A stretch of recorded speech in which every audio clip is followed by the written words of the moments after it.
アニゲーミング紅葉楽しい冒険スタートだ Welcome everyone to otakusandgeeks.com. Justin here, back with another episode of Annie Gaming. This is episode 15. And today, my friends, we are going to be talking about Tenchi Muyo for the Super Nintendo, which came out in 1995. And it was obviously a Japan exclusive.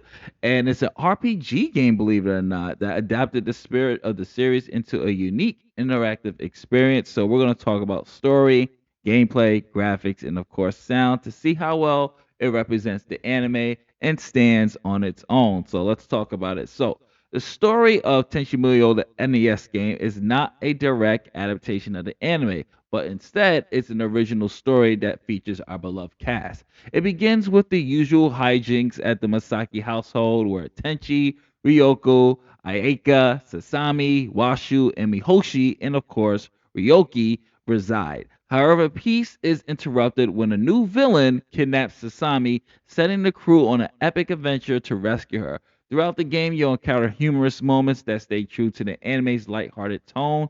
Dialogue between characters are sharp and witty, especially with Ryoko and Ayaka rivalry taking full center stage, providing fans with plenty of that nostalgic charm that we know and love.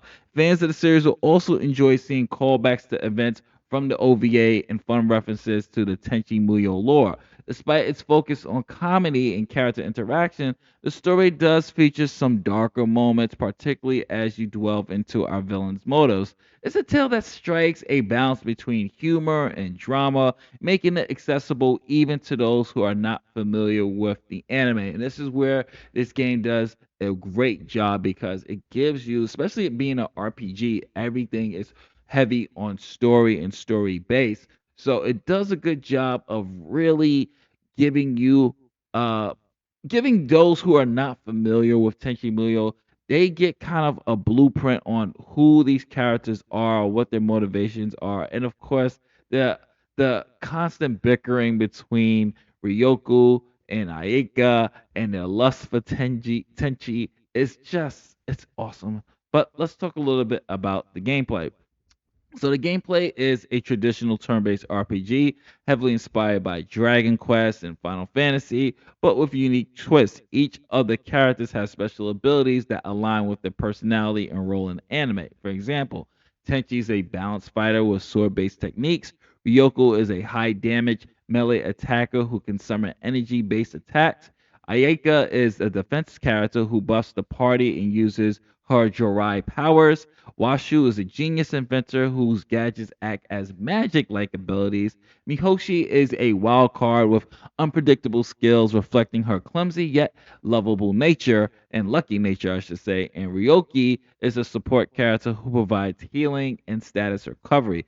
The battles are straightforward, but the inclusion of team up attacks based on each character's relationships is the standout feature. For example, pairing Tenchi with Ayaka might trigger a protective combo move, while Ryoku and Washu can unleash devastating energy based attacks. Exploration involves traveling through towns, forests, and spaceports. The overall map has a charming detailed design and offers the game side quests that rewards you with additional character interactions, items, and lores and puzzles. So let's talk about those graphics. So since the graphics are a late NES game, it's is very impressive. I love the sprites in here. They're vibrant, they're expressive, they capture the personalities very well. The anime and the battle, the character animations are fluid, with each special move attack giving just a little bit of that extra flair. The environments are richly detailed, featuring a mix of traditional Japanese scenery, futuristic space settings, and of course the mystical Jirai architecture. Fans will recognize familiar locations like the Masaki Shrine and Ryoko spaceship, which are lovely recreated for this particular game and in great detail, by the way. Keep in mind, this is 1995. The graphics look just this vibrant and just as good. The game also includes cutscenes in form of still images with text, and these are beautifully drawn, resembling the anime's art style. It's just some high quality graphics for this. And of course, You're probably wondering, how does this sound being on the SNES? And I'll have to say it's another highlight of the game.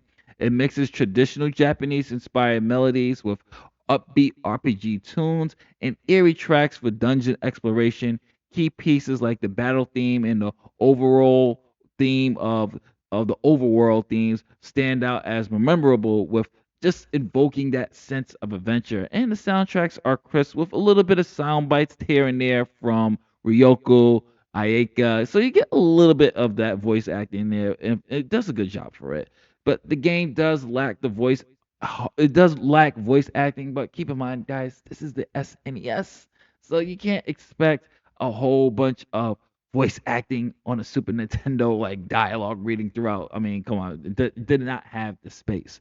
While Tenchi Muyo for the NES never left Japan, of course, fan translations, which you're seeing right now, by the way, made it accessible for us to play it so we can see how fun and brilliant this game is. It is a delightful journey that blends humor, heart, and adventure and captures Tenchi Muyo to a T. I say we need a remake of this. Hell, I say we need a new Tenchi game. Where is Tenchi? We need a new Tenchi series, or at least a new reboot. For reboot the OVA, reboot the OVA, and give us a new game for our PS5s, PCs, Xboxes, and Switch 2s. Let's. Where my Tenchi fans at? We need a new game. Anyway, folks, this has been Annie Gaming. This has been episode 15. This is Justin. If you like what we do here, hopefully we earned your subscription, and if we did, please hit the subscribe button, the like button, and the notification bell. Helps out the channel, helps out the algorithm. I will catch you on the next Andy Gaming episode, my friends. Peace, love, and happiness to you all. Later day.